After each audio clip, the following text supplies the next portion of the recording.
And yeah, as you were saying, Monique, it's good to try different meditations and then see what works and try to think to yourself, why did that work? And so that you can repeat it. Because there are causes and conditions, and if we can get the right causes, the meditation will go better. And if you have a bad meditation, you can think to yourself, what were the possible causes and conditions that made it not so good, and is there anything I can do about it between now and the next meditation? So we can take a sort of a scientific, practical approach to meditation, and just by luck, some meditations are better, and then it's important to analyse why were they better. But anyway, anyone else had any feedback on any of the meditations on emptiness and insight that we did? I was late, Right. so I missed your introduction. So I'm hoping that others are going to share. Yeah. Well, I tried a few. I like two that I sort of enjoyed a bit. One was the now part, so the past and present don't exist, and only just now. I'm thinking about that. And the other one was the impermanence of like our being. So we don't exist, and we're like born, and then we just turn to dust at the end. So that was really good to think about as well, the impermanence. So I tried a few of them, but those seem to sort of stick a bit longer in that meditation. Yeah. So generally we sort of alternate between mindfulness and then thinking about one of the forms of insight, and then when the mind goes quiet, we tend to go back to mindfulness and just sort of soak in that piece. And then when a distraction comes in, you might want to then go back to insight. Peter, I actually found that I had to let to start with, I just had to let my mind be thinking of thoughts. I just had to have that. I couldn't get, so I let it do that. I just sat there and thought for the first 5 minutes and thought about everything that was going on in my head. And then I had my eyes open instead of closed, and I just looked at the top of a tree. Yeah. And then I worked out that that's nothing. Yeah. And that took me back into that place of gone. But I had to let my thoughts be crazy first. So you should give yourself that. Yeah. I gave myself permission to be busy for a minute. In a way, that's good, and in a way, this sort of coming a large scope of being aware of everything lets your mind kind of be a bit everywhere. Yeah. And then you also you try to be aware that your thoughts are everywhere, but let them settle down, and as they settle naturally, hopefully, then you automatically adjust the scope because it sort of feels better. It was a bit strange as well, like thinking during meditation, because we've been so long trying to let it go and come back to awareness, to actually try and use think. analytics. Yeah, that was a very strange feeling for a while too. Yeah, that was different. My molecules went into the kangaroo, and I could actually feel it, like I was there eating the grass. You're so creative. No, I'm serious. Like that's what it's about, isn't it? It's like if there's no me, correct. And if my molecules can just expand out, they can be anything. So I was a blade of grass, and then I'm not saying I did it well, but I had. Did you choose that?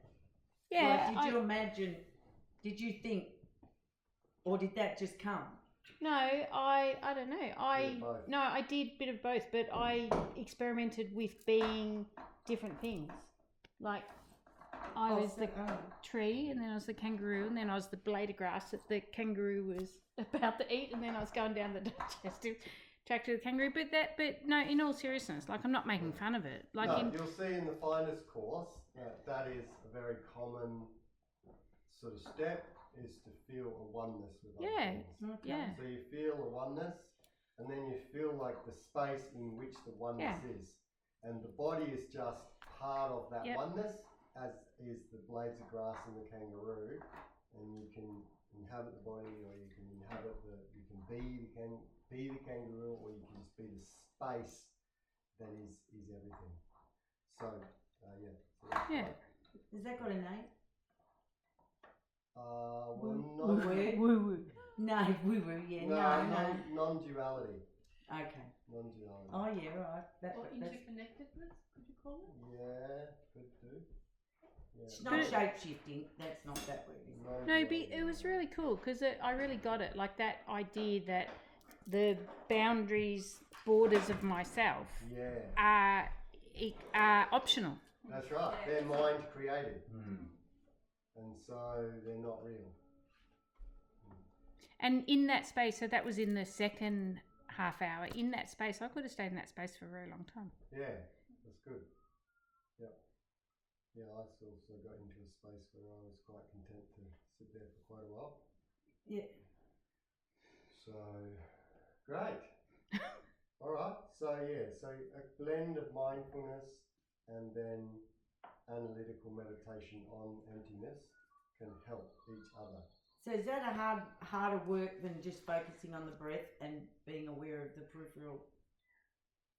I wouldn't necessarily say harder.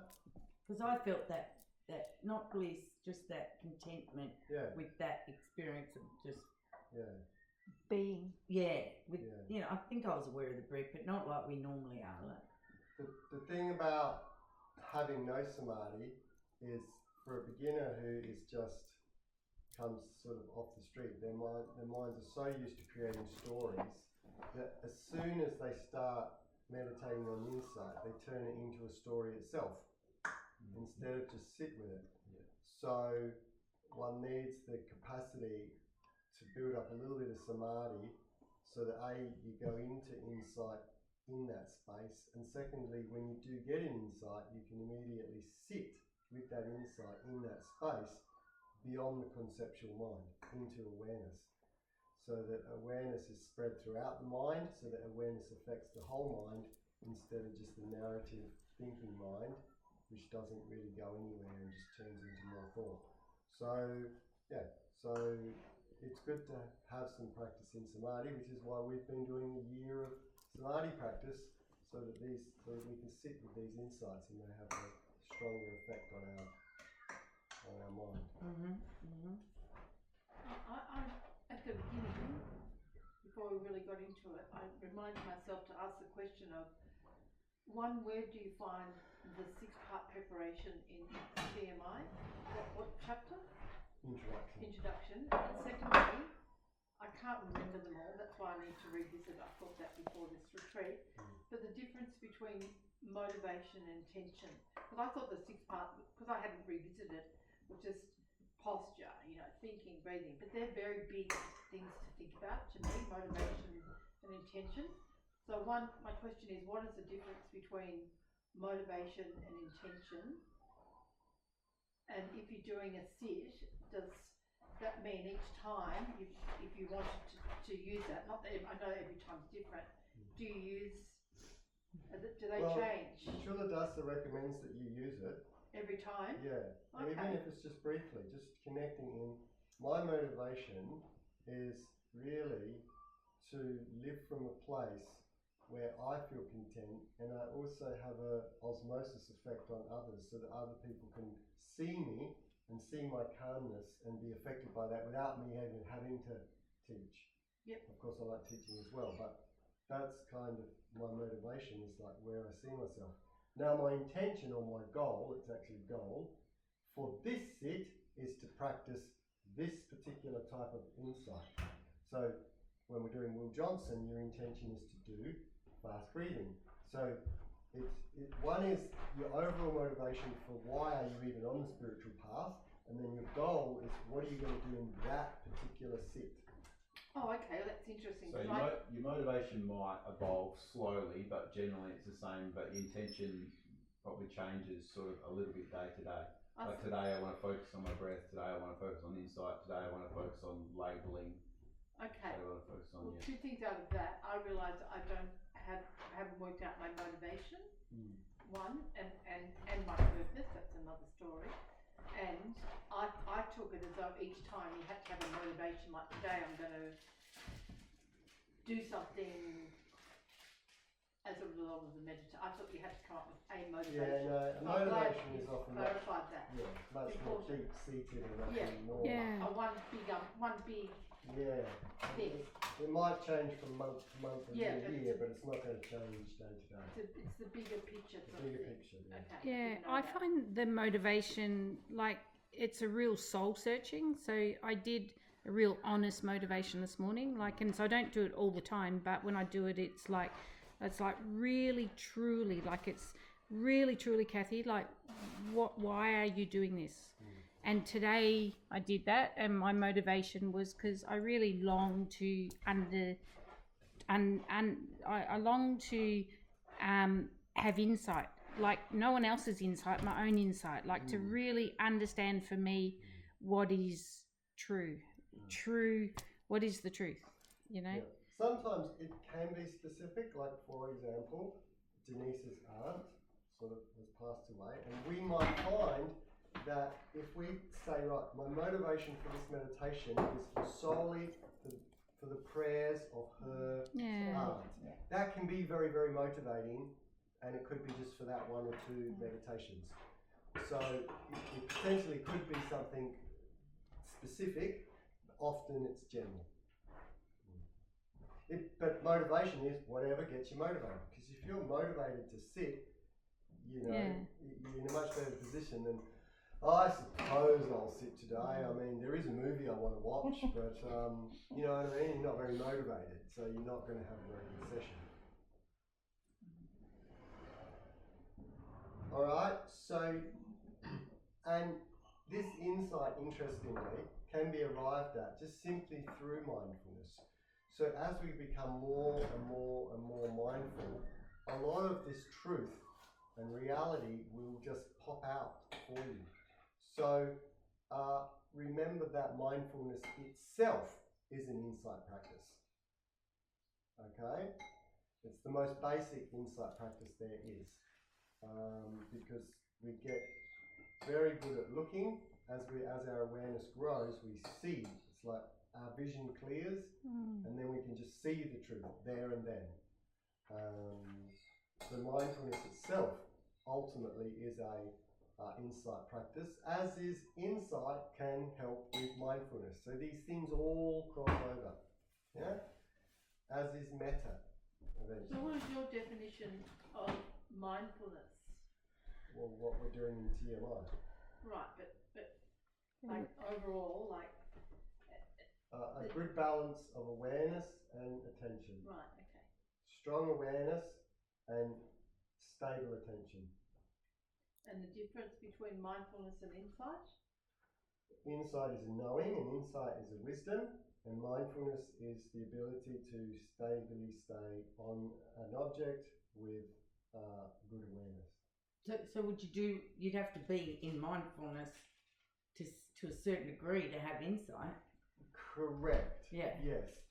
It'd be the foundation of it, wouldn't it? Because if you're all over the shop, then... Well, Chiladasa says, you know, awakening or insight is an accident, but meditation makes you more accident prone. Right. So insight can happen at any time. Spontaneously. But if you meditate, you are far more likely. And if you get up into stage 6, 7, 8, 9 and 10, it's just going to happen very quickly. Right.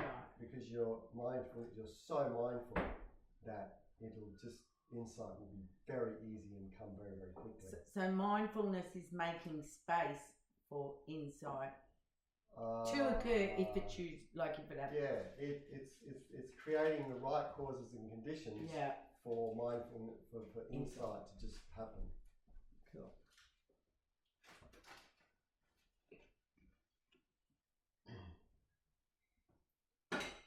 Alright, so that's a chat about mindfulness. So now I want to talk about another big subject in emptiness, which is called dependency. We have sort of talked about it a lot.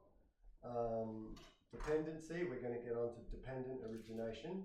But before that, let's just talk about the dependency.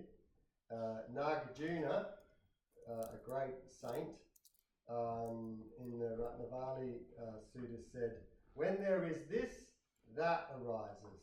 Just as when there is short, there is long. Where there is long, there has to be short. Alright? So short, there is no such thing as short other than in relation to long. Okay? You cannot have short without long. So you could say, is the distance to Melbourne long or short? Compared to what? Compared to what? Yeah. So compared to the distance to the moon or compared to the distance to the kitchen. So long and short are dependent on each other. Without one, the other is meaningless. So they are both empty. Why?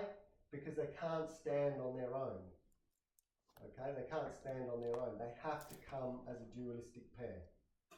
And where there are two poles, a long and a short, that's what dualism means. Yeah, it's going to say duality. Yeah. It's duality. Yeah. Okay? So there's lots. Here, there, beautiful, ugly. You can even have general things or specific things. You can also, interestingly, you could say a cushion. Well, what's that relative to?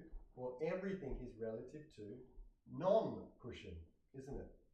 So everything, reality is relative to nothingness, isn't it? Non-existence. Oh, this is good. This So- is news to me. This is real good. So Because this is the heart of dependency. duality, the duality. Non-duality. Well, duality and dependency. So the thingness, and also it's not just relative to one thing, like long is relative to short, but a thingness actually involves lots of things, like colour, location, time, everything exists in time, pitch, temperature, weight, density, and all of them are relative to other aspects of things. So as soon as you take away one aspect of relativity, the other one is meaningless. Yeah? So therefore, dependency implies emptiness. But dependency implies emptiness. Yes, because how can you have just short by itself? Short can't exist because there's no such thing as short. Why? Because it's dependent on long. So you can't have an ugly thing. No, That's it's got to ugly. have a pretty thing. But were we meant to evolve beyond that duality? Like, Yeah. eh? Well, we need to see the duality See the duality. and see that duality implies things are inherently empty. Right, gotcha. So Yeah. where there's duality, there's emptiness. Because it can be a bit wrong, can't it, to be too dual? Like We use if you're not duality. awakened, you're very duality conscious, aren't you? Like big and small, fat and skinny, and Well, you judgments still- come from it. You will Like, still use, to live, we have to use that. We have to use that as, because I have to say to you, well, Victor Harbour is fairly far or near compared to Adelaide to communicate stuff. Yeah. But we inherently know both of those things are inherently empty. okay, good. See, All right, I kind of relate to more to which is the same thing, inherently, infinitely expansive. It's so infinitely expansive that Even expansive, it has to be it's dualistic because it's compared to what? emptiness. Emptiness, yes. But I would think emptiness was So expensive. we use that to give people an idea of the direction they're heading. Yes, I feel more expansive. But it's still empty. Yeah, but to me, empty isn't empty. Empty is dual. Well, yes, in the words that empty is different to full. In fact, I've got a saying here that also Nagarjuna said. Who's Nagarjuna? Oh, you don't know. Old mate. Oh, mate. Old mate said. You didn't meet him. You weren't there that day. Hang on, see he was on Facebook. Sounds Aboriginal. I thought you know. Oh, dear. I like old mate. No, Nagarjuna. Nagarjuna is the founder of the Mahayana tradition. So what happened was the Buddha taught on emptiness, and the Theravadins again became kind of scholastic. They became a little bit black and white.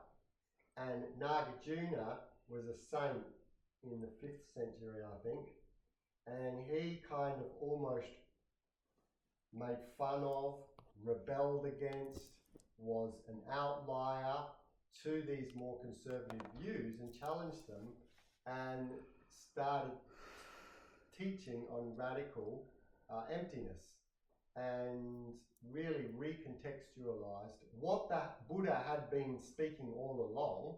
He basically said, look, Buddha means this, he doesn't mean that. This is what he means when he says in the Heart Sutra, form is emptiness. And he reinvigorated this deep sense of the Madhyamika tradition, which is the middle way tradition of emptiness, and founded the Mahayana tradition. So he's a very important saint in Buddhism.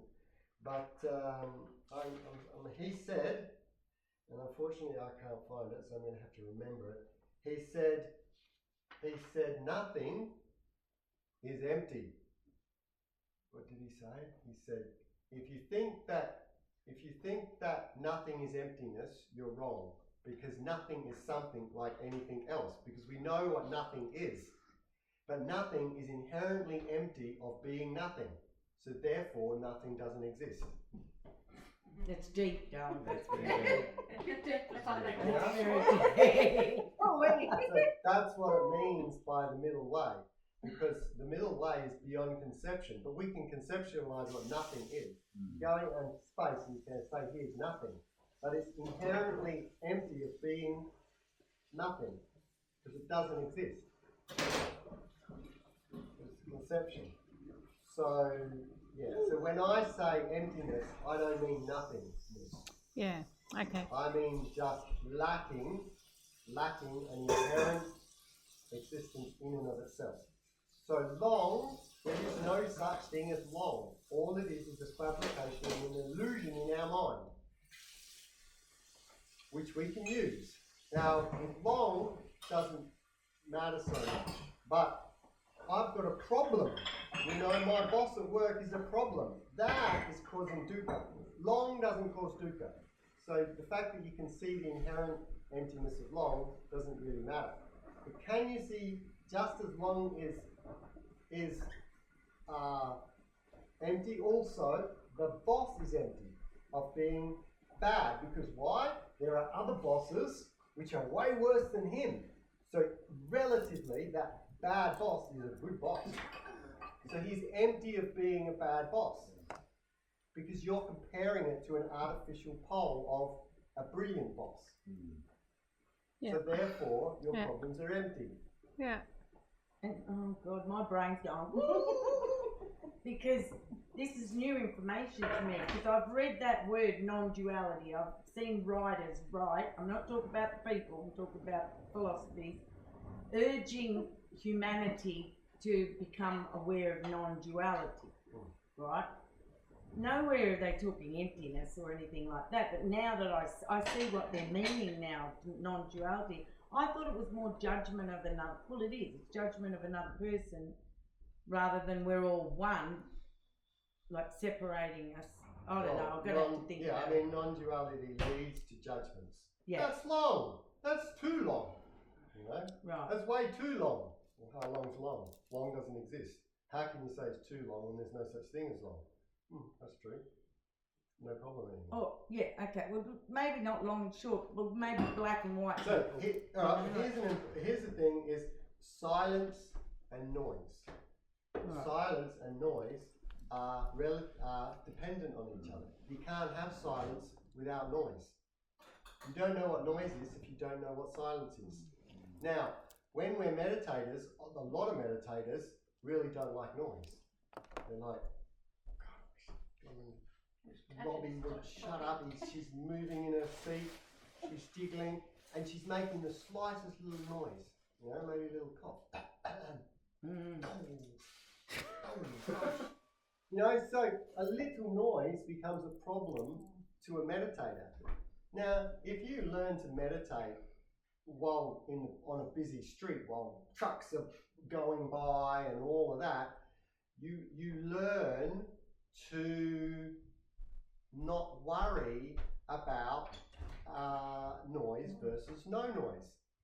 And when you don't worry about them, then noise, no noise, doesn't matter anymore. So noise tends to fade in your perception. So you don't even tend to perceive it anymore. Like if you live by a busy road or live by, I live by a railway track, and I don't really take any notice of the trains that come by.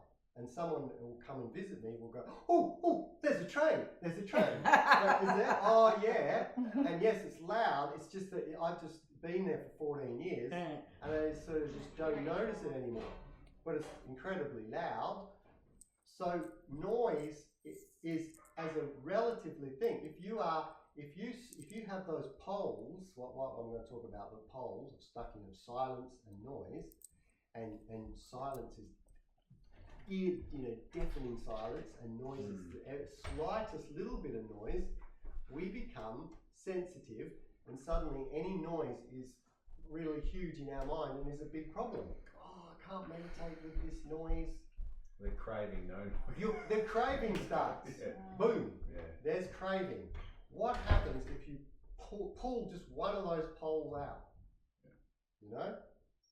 Then there's nothing, there's no relativity, so suddenly noise is empty as well. There's no such thing as noise, because it can't be, because they're dependent on each other. So don't worry about silence, and then noise doesn't bother you. So how come my sister has had to move twice, cost her partner 2 houses, because she can't stand noise? Exactly, because in her mind, she has made a decision that I can't stand noise. It's just noise. I actually prefer a little bit when I'm meditating. I like a bit of birds or something, because I think it helps my awareness stay on track. When it's dead silent, it's harder. Well, that's fine, but it's still just a decision. Yeah, well, it is, yeah. It's still just when you've got no birds, do you crave the sound of birds? I don't crave them. I just find myself mind wandering more. Yeah. So with that fly this morning, I just became the fly. Yeah. So you just so the fly You didn't. can hear it in awareness and just let it not. No, I became one with the fly. Yeah. So it's like, it's not going to annoy me because it is me. I was worried it was a bee. Oh, Because it was so big. But that's a meditation, taking it into a bigger picture. How do you say to someone, give up You noise? can't say to someone they have to make their own decision. I know that. How does someone change that? You say, you seem stressed out to me. I've seen studies which say that meditation will help. And then in the meditation, if they're serious about trying to learn to calm themselves, one day they'll come across a teaching which will say, noise is just a fabrication of the mind. And if they're in the right moment, and if they're motivated enough, they'll go, the penny will drop, and they'll go, oh my God, my whole life I've been running from noise, and it's just mind created. But until they're at that point, nothing's going to, they'll just go, block it off. So everyone's got to the point where they say, Sally, you just need to live in a paddock out there with nothing. It's that, it's amazing how much it's... So we can see really clear examples when we look at the people around us. But what's important is keep bringing it back to the self. Okay. What is my poles? What are the 2 poles that I say out of these boundaries? I can't stand it. And you don't need to. You can just rip out one pole and notice that without the 2 poles, the relativity is gone, and then you see the emptiness of it. So what about tiredness and brightness of mind? I can't meditate. It definitely is relative, because you wouldn't know you were tired if you hadn't been, like, coming from night shift to day shift. When I was working night shift all the time, I didn't realise how tired I was. And then after a month of day shift, like, this is what normal feels like. I didn't realise, because that was my normal before. Yeah, so you only know in the relative, so you don't know you're tired if you're not ever not tired. Well, I had 3 kids fairly close together, And so you can imagine the sleep deprivation. And I went on retreat, and like here, I would go to sleep at 10 o'clock, and I'd say, okay, we're going to wake up at 5:45 to do a 6 o'clock meditation. And everyone's going, oh, I can't do that. And for me, I'm like, that is a massive sleeping for me. My God, 5:45 is a dream, you know? So it's all relative.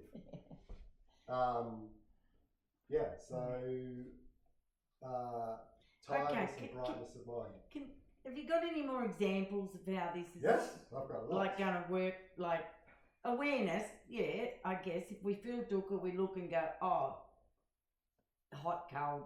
What about getting into a cold bath? I mean... So just with the tiredness, so we realise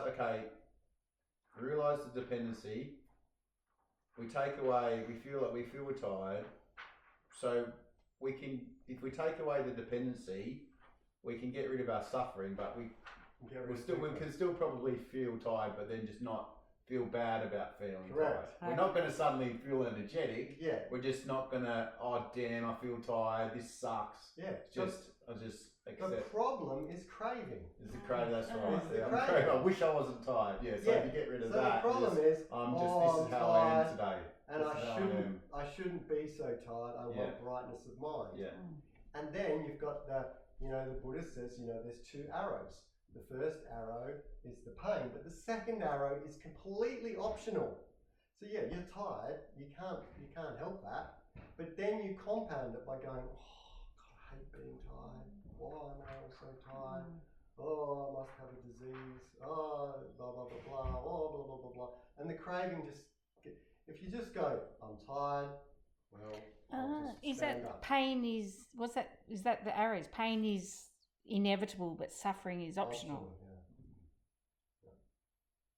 So that's an acceptance that you're saying. So you accept this time. Surrender. So and then surrender. If you realise tiredness is completely relative, and you could be far more tired, and so to label this as tired isn't really true, because you could be more tired than this, in which case I'm wakeful compared to that. So it's like, I actually am awake. Or not. Okay. Because I'm this not is what we're doing today. This is what we're doing. And something, it doesn't change your state. Yeah, just. But you don't have any craving. Yeah, you don't have craving or suffering. I get that. This is how I'm going to operate today. Like this. Just label it as This is how I am today. So this is going beyond. I know what you're thinking. I'm not getting out of bed any earlier, I'm telling you. No, well, it doesn't stop you from acting in a way that you should. If you've got responsibilities, you still do them. Well, we did a deal. Every fortnight I won't complain. This is not excuses. This is just realising the relativeness of everything. They make you get up early today.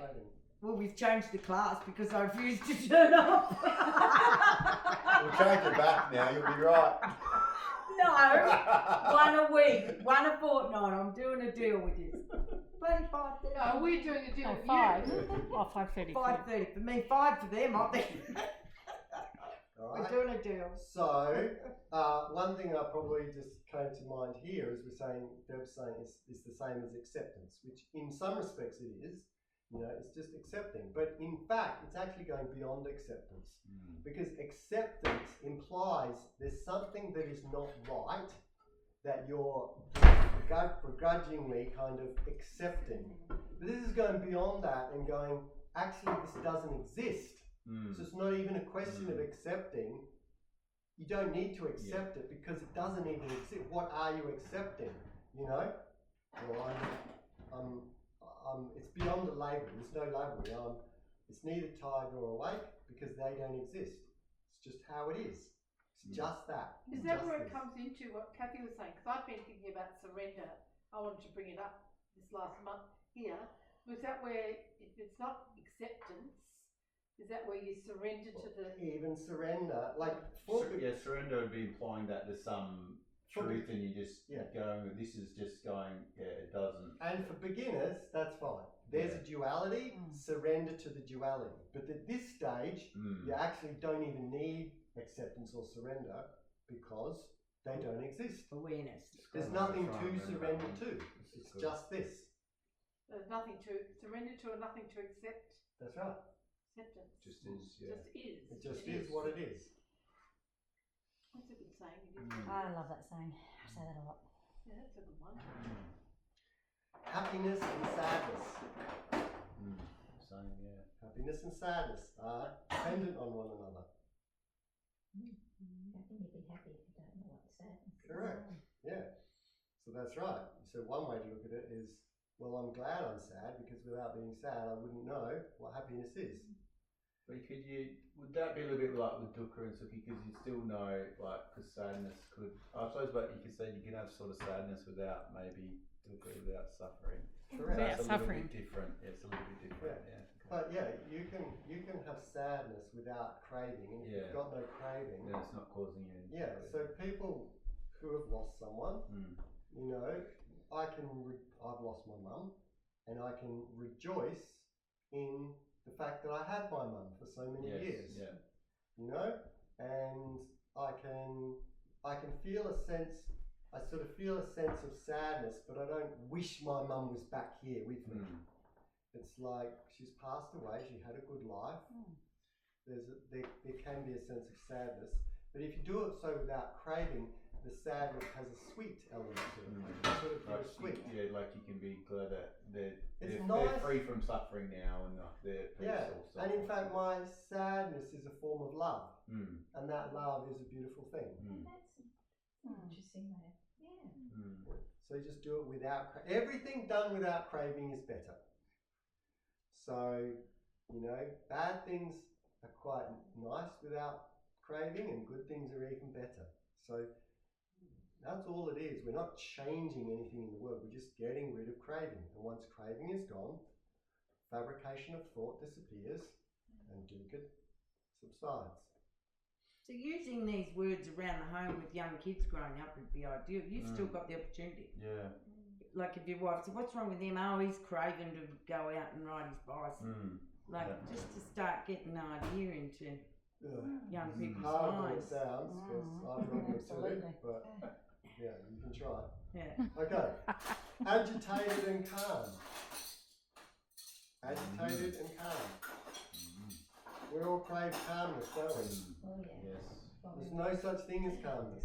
Oh, It's empty. exactly. It was agitated. All we were having was agitation. Oh, yeah. But what you don't realise is it's inherently non-existent agitation. It's a label.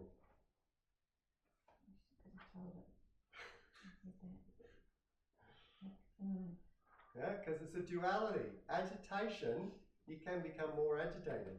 So you're calm relative to something that is more agitated. So what you do is you just take out the poles, shift them a bit, and suddenly there's no more craving. Or you just uproot the poles altogether. Well, what's the difference between duality and non-duality? Is that non-duality when you take out the poles? Correct. Oh, because I agree with Monique. Everyone bangs on about non-duality. I just see the word, never understood it. But duality we never discuss. Who are the people? Not allowed to talk about the people. No. Drink of water, please. Yes. Glass of water. So non-duality is taking away the two extremes. Is that the two Non-duality is seeing through dualism. Yeah. right? But I think humanity is starting between black people and white people. That's our basic. That these people are trying to educate humanity that black people, white people, same. Was that duality? Black people and white people? Well, relative, what's... Yeah. Yes. Yeah. So what do you do about that? Well, We can't be you know, racist. is Monique black or white? Monique? Monique, is she black or white? Levels. But is it compared to what? Compared That's to the thing. what? Yeah. Compared to someone who's Yeah. completely black, she's white. Yeah. I was going to say in between. I think that everyone is made up of every single colour there is. Oh yes. There you go, I agree. Me too. Wow, that's a bit Spectrum. that's a bit non-dualistic. Well, you got all the colour You charts. advance to the top of the class. She is at the top. That's why she's in the background. But you know, You just say that protons and neutrons, electrons don't have any colour, apart from the little quarks that have colour. They've all got the same colour But quarks. got you. How do you know they exist if they don't have Physics. colour? They have the colour, the quarks. Yeah, the quarks have the colour. But you've got your They chart. make up everything. Let's So- keep going. You ready for the next one? Illness versus freedom from illness. Oh, as opposed to sickness. Yeah, sickness versus health. Oh. It's a duality. Compared to what? Yeah. Compared to what? You know, Could always, yeah. I'm sick compared to being dead. That's what people try to say. There's always someone worse off than you. Exactly. But then, Yeah. so where's the? So it doesn't change anything. You still go and get treatment. Yeah, and you still still- do that. yeah. But you don't crave health. Because there's no one, there really probably, I would say there's no one on this planet that is in perfect health. No, of course not. Someone has always got some little glitch somewhere. So we are craving perfect health, and it's just impossible to get. So why not just be happy with the health that you have got? Not to say you don't try to get more healthy, but you do so without craving. Without any expectation to get healthier.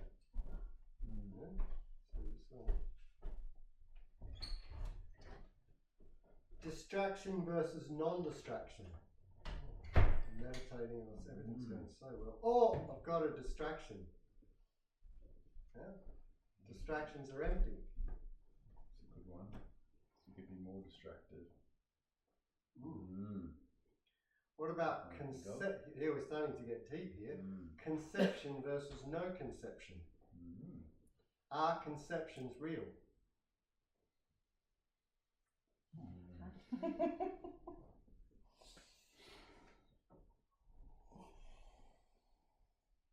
Freedom versus bondage. Do you feel free or do you feel trapped? Trapped by dukkha. Or are you free? We all seek freedom, don't we? That's what we're here for. Enlightenment. Enlightenment is freedom. We're working very hard to get freedom, but does freedom really exist? Or is it just in our imagination? Because what is just is. And is we have dukkha, we have what is. But we have less dukkha than other times. Is that freedom? Well, we see the emptiness of this stuff. So, interestingly, we're still working towards freedom. That's what we're doing right here, right now. You know, that's what I've dedicated my life to, helping others find freedom. But ultimately, there is no such thing as freedom. Ultimately. Relatively, there is. Loneliness versus connectedness. Oh, I'm lonely.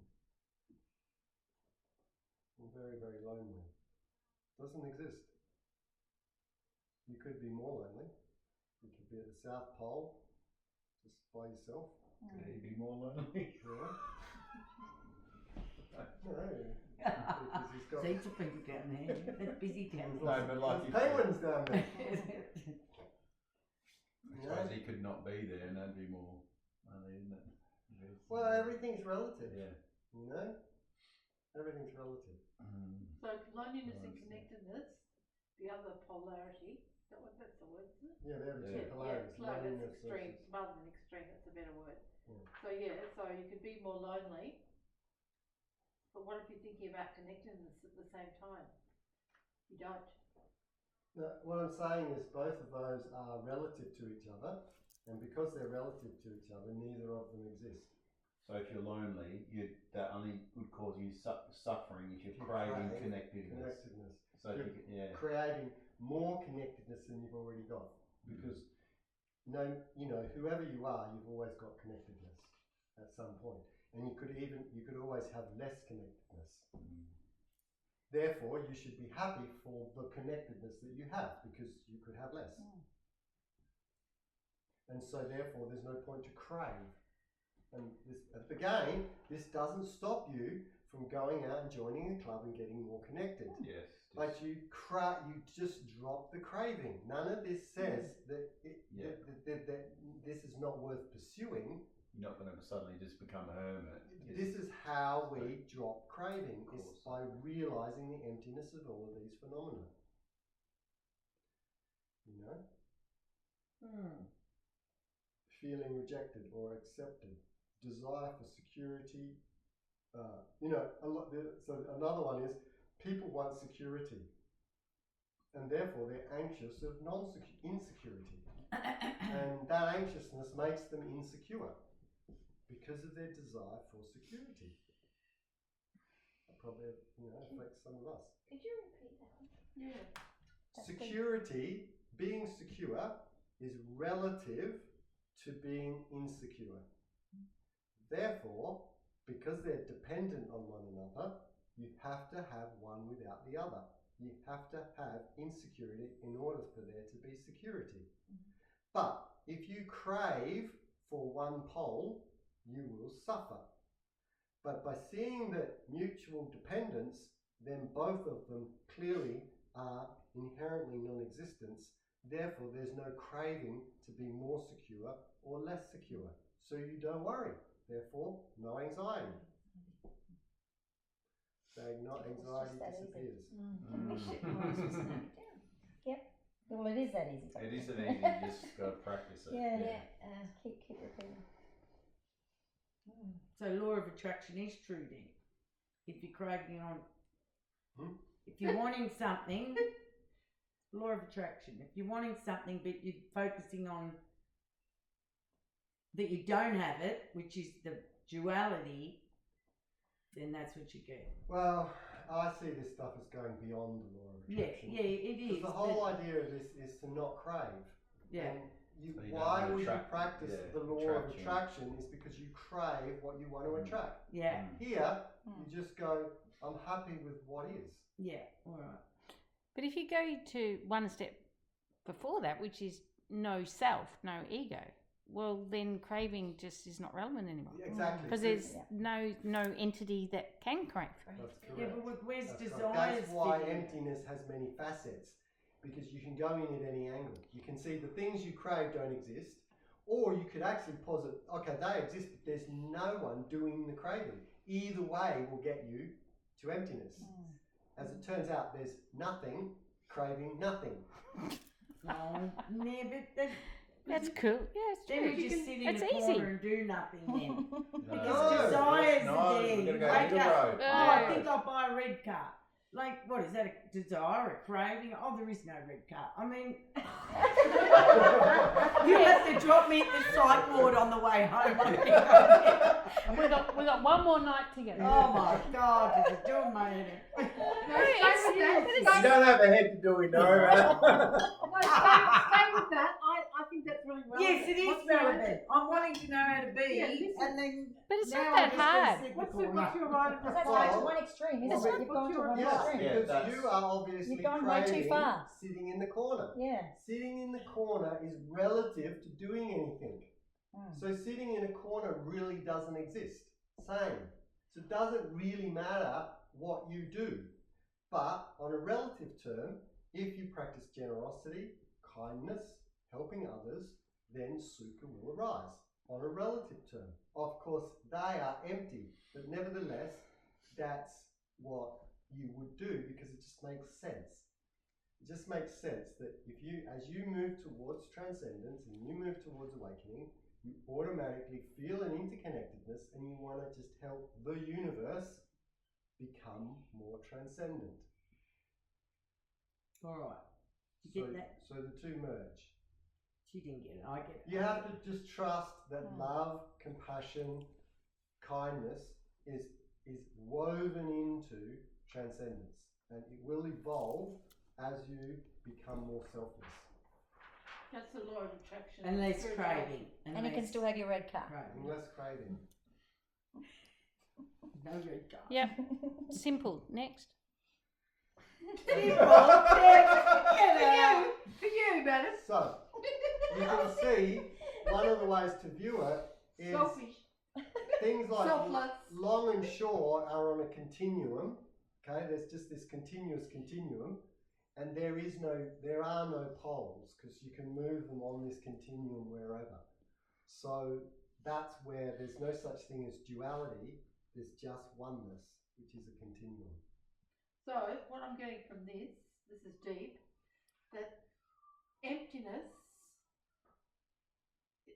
provides expansion, or emptiness provides spaciousness. Mm-hmm. Yeah, relatively speaking, it does feel They're like polarities, but it seems that that's what they can give you, or do give you. they can give you, but if you go further, as you go meditating, you feel expansive, and then you actually realize at some point that expansiveness is a label. It's a mind label. And you actually go beyond spaciousness. You go, there's no such thing as spaciousness. And you feel it in your awareness. And that's a deeper state is you get into this feeling where, is it spacious? No, it's not spacious because there is no spaciousness. Everything is happening at a single point, but that is neither spacious nor pointed. Just is. So relatively, for the time being, let's say yes, that transcendence helps you feel much more spacious and open. Just leave it at that, I think, for the time being.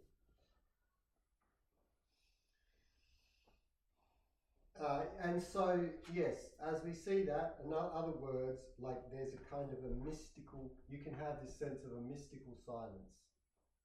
It's a silence, but it's deep silence. It's like meaningful silence. Other aspects that can come from this are a sense of just going into just complete awareness. There's nothing defining it, but it's just awareness. And also love. Other people who do these meditations just feel like love is just liberate. They say everything is just love. And people go, what? Everything is love? Yeah, everything is love. And you just have to go there and experience it to be able to know what they mean. We can't really comprehend it. So you're saying these But it states, is possible for each and every one of them. Are you saying these states are only achieved in meditation, not in your existence? Like it's not beyond. Like it is possible, but it's highly unlikely that you would experience it in normal existence. Right. So, whereas it becomes much more likely to happen in meditation. Mm-hmm. All right. Now, what also happens, interestingly, is the self is dependent on a lot of things. So the Buddha said that there are causes and conditions for the very act of selfing. Okay, and the Buddha came up with 12 links of what he calls dependent origination. So where did the self come from? It originated, actually he's talking about dukkha. Where does dukkha come from? Well, dukkha has a cause. And that cause has a cause, and that cause has a cause, and that cause has a cause, and there are 12 links of dependent origination. And I've got a diagram up there which shows the 12 links of dependent origination. And after a 5-minute break, we will dive into dependent origination. So we'll stop the video there, have a break, and we'll come back in 5 minutes and keep going.